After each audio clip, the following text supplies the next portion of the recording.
So for today's video comment from yesterday, I chose Josh.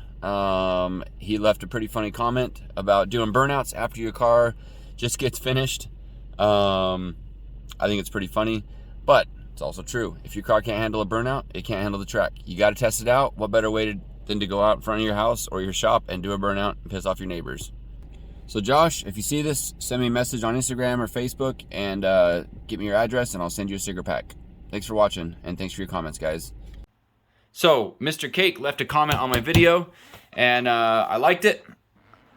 I chose him as the comment of the day, and I'm sending him out a sticker pack. So if you guys leave a comment, make sure it's a good one. If I choose you, I'll put these in an envelope, get your address, and ship them on their way.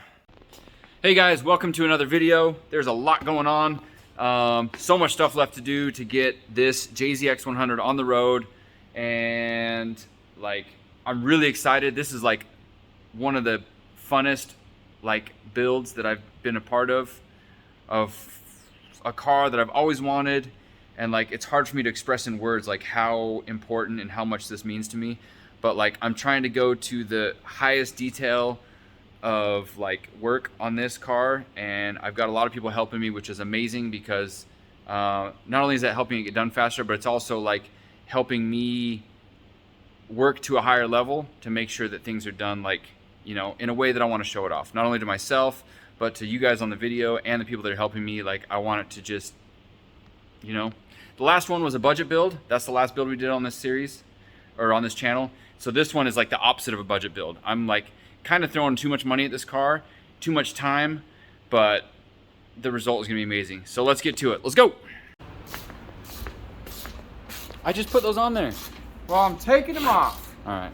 Listen up. Just kidding. Brody put those on there. He did? Brody did such a good job. I gotta take them off. And But he's not mad like I am. sure they're. Oh yeah. I've seen Brody mad, but not right now. Not right You always now. gotta bring that up every time you talk about Brody. I've seen him mad. Should have been there.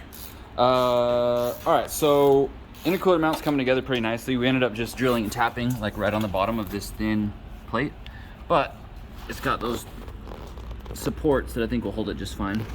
Kelly's gonna make a tab for the top. Yes, tab for the top. And let's see, what did we do underneath? We did the oil drain. You guys did the suspension stuff in the rear. We did the starter wiring for the relocation. Oh yeah, the battery relocation is what's going on right now. So the alternator and starter studs are getting overpopulated, overcrowded. But we're gonna run basically this alternator power wire goes through and powers the harness. There's another power wire that goes into that fuse box that we're gonna jump down to this starter. Then from the starter, we're running a battery cable all the way back to the battery that's gonna be in the back. So that should work out pretty well. Yo. What? I wanna just take a quick second and use YouTube to request a girlfriend. So if any of you guys know anybody needs some welding done, let me know. What if someone watches this in 10 years and you're already married? Sorry, babe. Classic Kelly. There's still going to be room right here like there was on the S13 for the power steering. So I think the pump will fit in there. Even Brody's fancy bracket, I'll bet we can find a way to make it work. Repurposed. But that line's going to have to be lengthened because it's right-hand drive, so it's going to have to go all the way to the other side. Wastegate showed up. That fits in there pretty nicely. I want to start on the exhaust and the dump tube pretty soon and see if we can. I think there's plenty of room right there to get that stuff down and through there. I was talking earlier about like the attention to detail on this car that I wanted, and so I took these door hinges off the doors. I didn't want overspray or like half color or whatever, so I decided just to paint them black. So when you open the doors, it'll give a little bit of contrast when you see them through the open door. I think it's cool. The black and green I think is really cool on this. We got the dashboard in and started putting stuff together on it. Jake did find the actual bracket that's meant for this side, so it's not loose anymore. I think there's a bracket that goes down here on this corner. I don't know exactly what it's supposed to be, but I'm guessing it's like a bracket that goes from those two to that. I got the HVAC plugged in. It's not going to do anything because there's no no underdash unit. Got the cluster bolted in. Things are coming together pretty nicely. The handbrake is going to go right in this area. It's a Villain's handbrake. I just got to figure out how to position it. The only issue with this is that the shifter surround piece, I don't want to cut it because they're pretty valuable and expensive and hard to find. So I don't want to cut that up for this. So I may just leave it out. I don't know exactly what I'm going to do with that yet. But first things first, I'm going to position the handbrake how I want it. And I want it kind of low so the fittings and the lines don't come up and get in the way. I mean, it's not really in the way of my leg per se, but like if they're up high and they're sticking out of there at all, they might get in the way of stuff. So I want to keep those low and compact, so I may drop this down a little bit. But then these lines, we're going to pass them through the firewall somewhere. The only issue with that is that when the new heater box comes in, I don't know which holes. I mean, I do know which holes, but I don't know how much room we're going to have to pass through different places. But for now, I'm just going to put them probably through that lower AC drain hole, which is really close to the brake lines that we're going to be teeing off of, which are going to be like right down there on the other side of the firewall. So that shouldn't be too bad. The engine harness is tucked where it needs to go, so the ECU is going to land right in that area. So I'll mount that up. I think that's going to be in the way of the heater box as well when that's all ready. Got the fuel pump stuff figured out. Using the stock lines down through the bulkhead to underneath, and then underneath, which obviously you can't see from here, it ties into the -6 lines. There's the battery relocation that's going to come up through, and then I don't know exactly where we're going to pass it through yet. I may have to just drill a hole right in there and then run it to the trunk. But that's probably the next step. I'm going to take all the junk out of the trunk and figure out where the battery is going to sit in the back. All right, I want to show you guys about this. On the JZX chassis, I think it's the 90 and the 100, it has this resistor box. This is a fuel pump resistor. This, let me get focused here. Nope, other focus, come on. Focus there, all right. The blue with the black stripe goes directly to the fuel pump in the trunk. The blue with the red stripe is the signal, I guess the power wire from the relay to this resistor box. So all you have to do, cut the wires back and then hook them together. And that's all I did. I used a crimp connector, twisted them together, hooked them up. I'm going to heat shrink it, tuck it back in the harness. You'll never even know it was there. Unless I have a failure. Then I'll be chasing it down and wish I would have made it easier to get to. But when you're doing anything besides the OEM, that's the way to do it, is get rid of that resistor box. Oh man, we've made a lot of progress. This may not seem like a big deal, but there's a couple things that have got me really, really excited. And here's one of them. You hear the relay.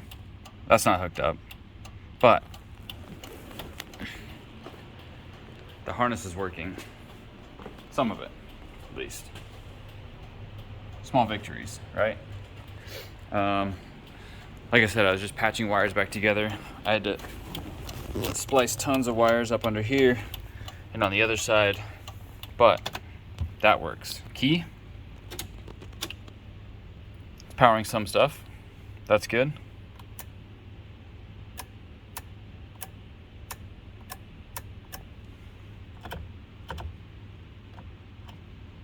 I don't have the wipers plugged in, but I think if I did, they would work. For some reason, this clock's not working. I don't know why. And all the wires for the cluster are cut. So I'm not gonna have time to mess with that before the drift event. That'll be something to do afterwards. But the coolest thing ever is this intercooler piping that Kelly's been working on. We've got these Wiggins clamps.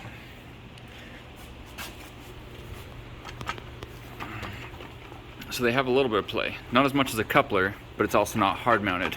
So it has a little bit of flex. And since this engine's hard mounted, or solid mounted, this should be plenty of flex for what we need. It's all 3-inch. He did a really good job on these pie cuts here. Everything else is really smooth and flowy. This side will be for tomorrow. I gotta figure something out with this throttle body. I think I have another one we can throw on there. But man, it's pretty close to being ready to start. Another issue is going to be this throttle cable. Don't know exactly what we're going to do with that yet. I really don't want to cut a JZX cable and splice it together. But I don't know what other options I have. Maybe adding like something to it, welding something on it, I don't know. But that's something that needs to be dealt with pretty soon. One thing that I haven't solved yet,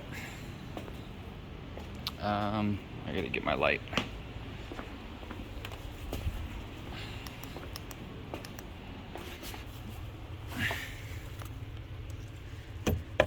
Come on, magnet, there we go.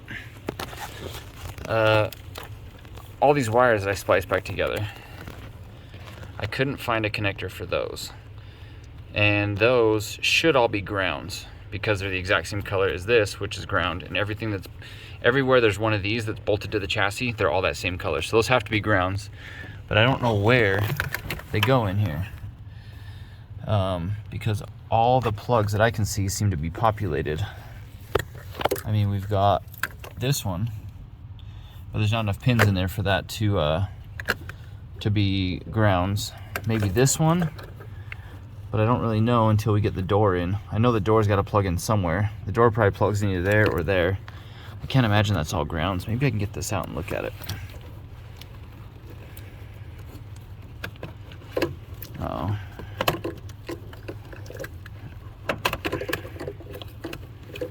The heck is this going on there? Nope. I can see back in there, and there's a bunch of other colored wires going on in there, so that's not all grounds. Maybe it's too late and I'm kind of tired. Maybe it'll make sense tomorrow with a fresh head, fresh brain, fresh mind. But I do not see where those would go. Like, maybe they just need to be put on a ring terminal and grounded. I mean, if you look, this one has the hole, and the bolt goes through there, right? So maybe, since there's an empty spot there, that's what those were, but they're not long enough. But maybe if I extend them and put them on a ring terminal and just go right there, maybe. Probably what I'll do, what makes the most sense, is if I start testing stuff up front and realize that there's not a complete circuit on some of it, I can use the power probe to put ground to those wires and see if the stuff up front starts working. If that's the case, then I'll just put those to ground. What I'm worried about is that those are grounding fuse box stuff, kind of like these are, right? But I don't know.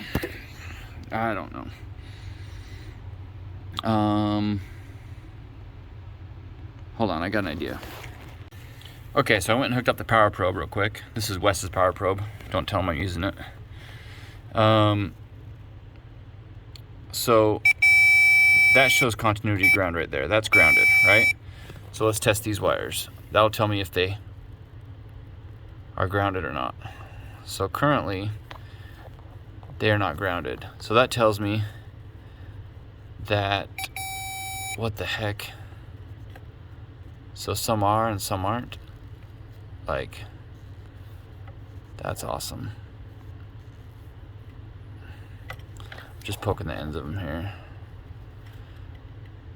Because what I was thinking is if you follow those up to here, I was thinking maybe they just go right to there, right? And it appears maybe some of them do and some of them don't. But I think what I'll do tomorrow is just put them all on a ring terminal and just ground them in that spot. And hopefully that fixes my problem. We need to make room for the oil cooler.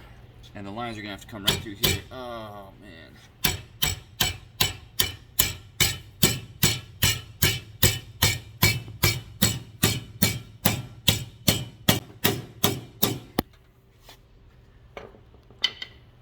It's not ideal, but it had to happen. The oil cooler lines are gonna pass through here so it can come up front. And I think we're also gonna have to bend the radiator. Just the very corner of it here, we'll have to fold it so the lines can pass through there. So we're gonna have to bend the radiator right through this area. This is definitely the nicest, most expensive radiator I've ever had. And we got to bend it. Kind of a bummer. Sounds high quality. It does. Think we should do that side too? Yeah, because it does get close to the back of the rail there too.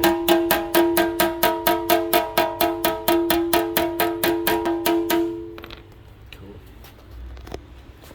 Maybe that'll fit.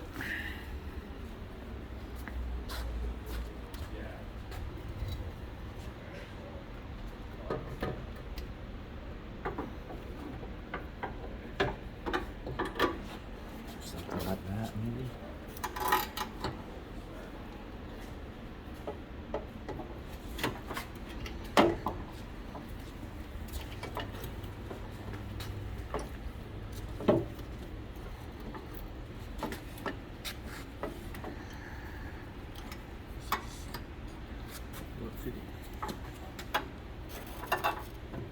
Just want to hit the radiator. I absolutely love rib nuts. Like the best invention ever. Oh, it's so close.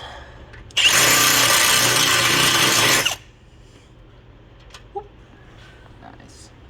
So the oil cooler will sit nicely right between the intercooler and the radiator with just a couple rib nuts.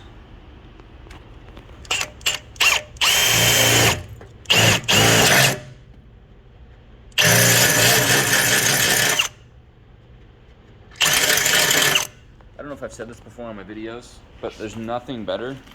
Like, one of the best tools you can have in your toolbox is sharp drill bits. Yes. It's like amazing. And these ones are snap-on. I have snap-on ones, and I have some Irwin from Cornwell, and they warranty anything that's bigger than 1/4 inch. So as long as you don't lose them, you have drill bits for life. And like, I think it was $200 for a set, and it's like invaluable. When you need to drill a hole, it saves you tons of time. There's nothing more frustrating than trying to drill a hole with a dull drill bit. Also, this tool, also invaluable. There's a lot of tools that you can't live without. And this rib nut set, I think I got this on Amazon for like under $100 for that, and a whole bunch of rib nuts and all the different threaded fittings and stuff. Definitely a good investment.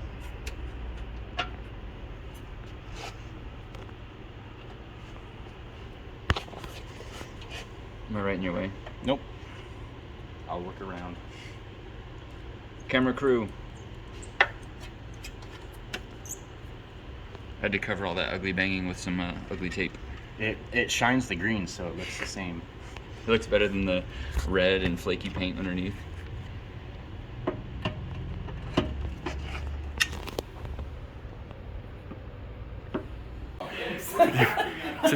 I got you. I couldn't film while we were putting it in, so now pretend like you're doing something important.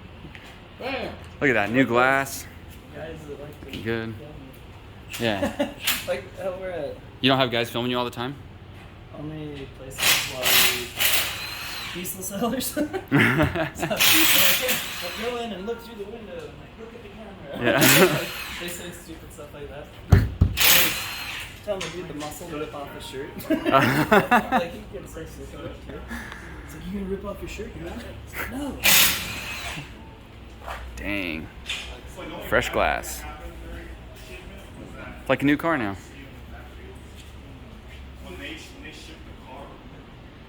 Broke my Cresta window too. What? Like when the hood opened on the Cresta, that little rubber piece Yeah. pressed down into it right after I replaced it. I gotta be really careful with those. And I sold it to him.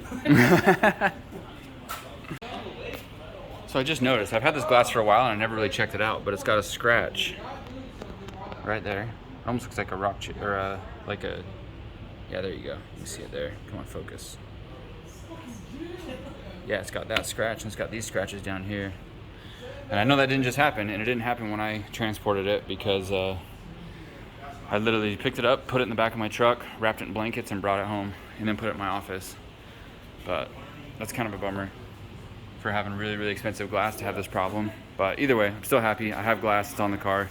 I just wanted it to be perfect.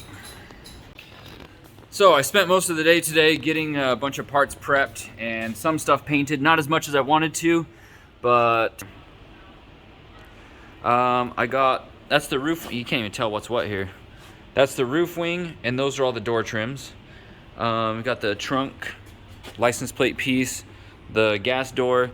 We were actually able to get the trunk on the car. It's still kind of drying, but Sam and I were able to get it while it was still kind of wet on the car. I'm gonna put this in the back window. This is a blanket that my wife had. I don't have the rear piece, so I did this on my S13 where I just get that in there and then put the seat down and then screw this down. That way it's just like a plush interior piece that covers the rear tray. Interior is coming along really nicely. Once that piece is in, I can put the back seats back in. Shifter surround, handbrake. I think I forgot to film anything about the handbrake, but it actually turned out really good. I did 2 little pieces of angle iron up under there and welded it to the trans tunnel, so it fits pretty good. Proximity of the steering wheel is pretty good. It's pretty solid, like, yeah, good stuff. Proximity of the shifter is pretty good.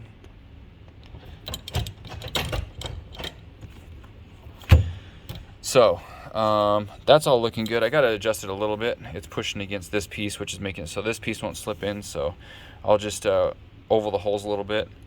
I'm just gonna tweak it that way.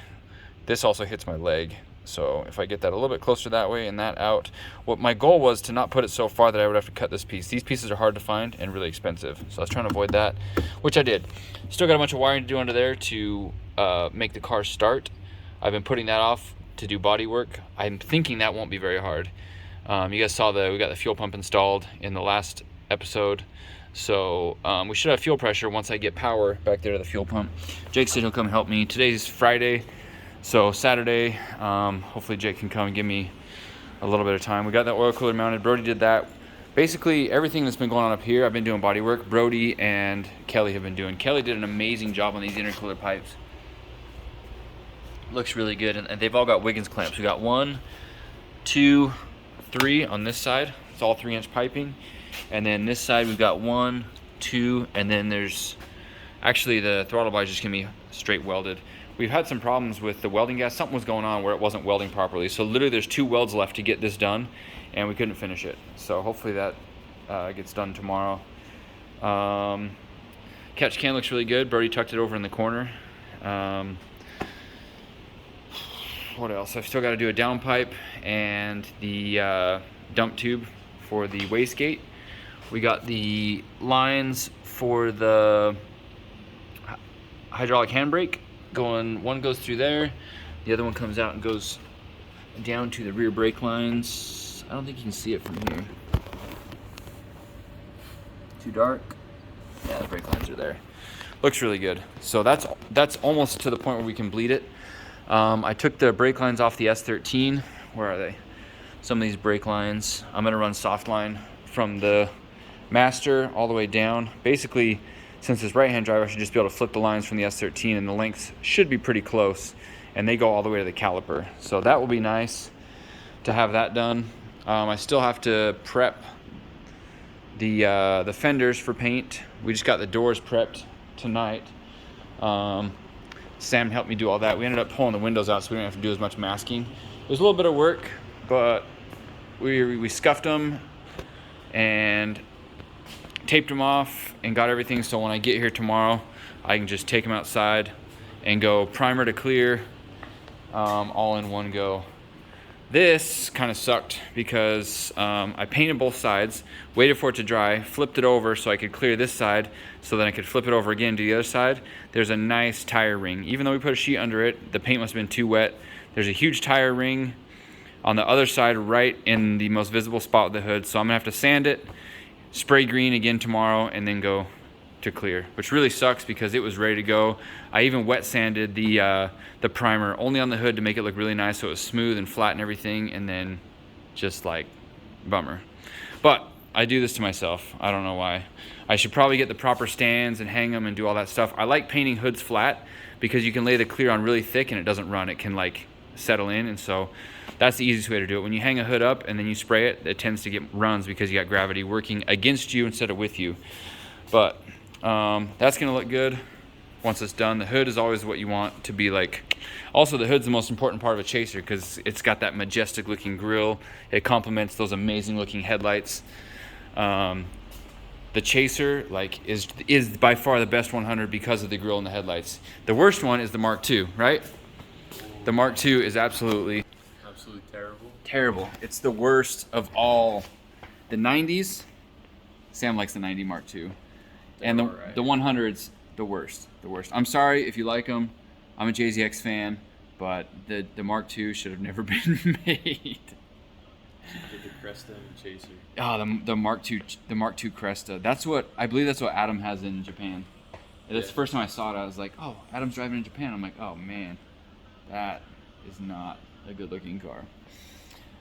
The thing is, it's like it looks similar to the Chaser, but you look a little bit closer, you're like, wait a minute, something's not right. They're just enough to make it bad. Yeah, and the Mark II literally looks like an equivalent, like an Oldsmobile or something, a Japanese Oldsmobile. It's like just like an S15. Looks like an old man car. Yeah, S15 and a Grand Am. Oh man. Anyways, that's it for tonight. I'm gonna come do a whole bunch of work tomorrow. Thanks, Sam, for your help. I told Sam if he wasn't here helping me, I would have gone home a long time ago, not had these doors prepped. So all I gotta do is get here, throw some sandpaper on the DA, and just sand all the fiberglass. It's kind of like one of those where when you scuff fiberglass, it's not quite like, you know, I'm worried that I'm gonna get fisheye if I don't really get the fiberglass prepped properly. I forgot, I haven't even sanded the body kit yet either. So I've got 4 doors, 2 doorvers, 2 front fenders, 2 rear fenders, because the rear over fenders are 4 pieces. And then front bumper, rear bumper, and 2 side skirts. That is a lot of stuff to paint tomorrow, and the top of this hood. I'm gonna try not to think about it, but I gotta have all that stuff done tomorrow. Once that's all cleared and drying, I can focus on making that car run. I think Kelly's gonna come help me finish welding that pipe tomorrow, and then all the intercooler pipe will be done. The exhaust I think I can knock out pretty quick. See you guys tomorrow.